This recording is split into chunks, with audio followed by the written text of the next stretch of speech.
Hey, just a quick note here on doing Google Forms, and you can take uploads through a Google Form. This is better than a shared folder because if there's a shared folder that people can just access, they could access other students' work or they could take things out of there. So this is a good way for them to submit things securely, um, just like they would turn it into your inbox. They turn it in and then it's gone. And that functionality is built right in here. So let's go to Google Forms. Everything's in your, I don't know, they call it the 9 dots, the hamburger, whatever you want to call. Oh, the waffle. Sorry, yeah. Go to your Google Forms. And if the administration wanted to do just one Google form, that would cover the whole school. Just for simplify, just for parents to have an easy way to do it, and then they could share the backend with us. That's something they could do, but we'll see how everyone likes this. So turn in for Sankey. Let's say this one's for me. I will put a couple little questions here. I would say like student name, and you could put the period, and you could put any other information you want to get there. And then you want another question to be a file upload. And this is where the magic happens. And the files will upload right to your Google Drive. Okay, so turn in packet here. So you can say the maximum number of files, the maximum file size can go up to 10 gigabytes. That's crazy. I guess this form can accept up to 1 gigabytes of files. So maybe just leave it on 10 megabytes. If they do a really high quality scan, it might go, and you might have to go back and forth a little bit on that.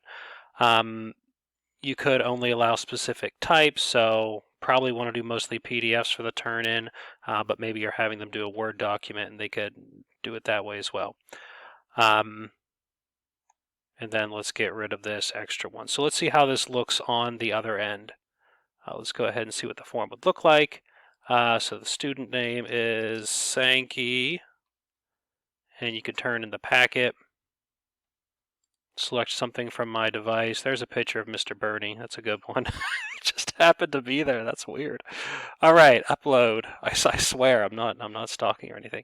And then we're going to submit.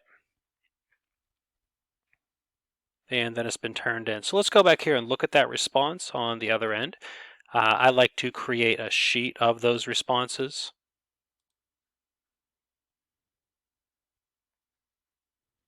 Then it'll come up. So all the information. So if I had added more questions to the form, I could say student name.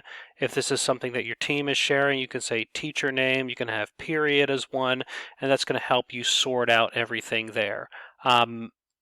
So if you want to get the Sankey's, whatever he turned in, you could come here and just click it. So the files in your Google Drive, once they go there, they're going to be a mess. They're going to have these weird file names. This is where everything's going to be organized. So if this is a big sheet, you could just sort by teacher, and then you could say, okay, this student turned this in right there, and that's going to be, there you go.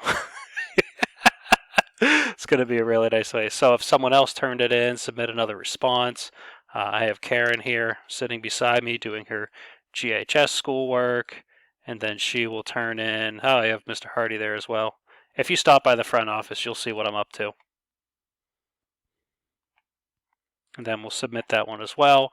And then, boom. So then I have her packet right here. So this would be, again, I think it'd be a good way to keep a lot of this stuff organized, either for individual teachers or in a school level. Again, not sure how deep down that rabbit hole we want to go, but that would be a way for people to turn in stuff electronically. Or if people in the front office, if we want to just scan and get them in here as well, so they don't have to manage getting all these packets to us, they could get them to us electronically if they have some way to scan them in there and then take care of it that way. But just to let you know what the option is.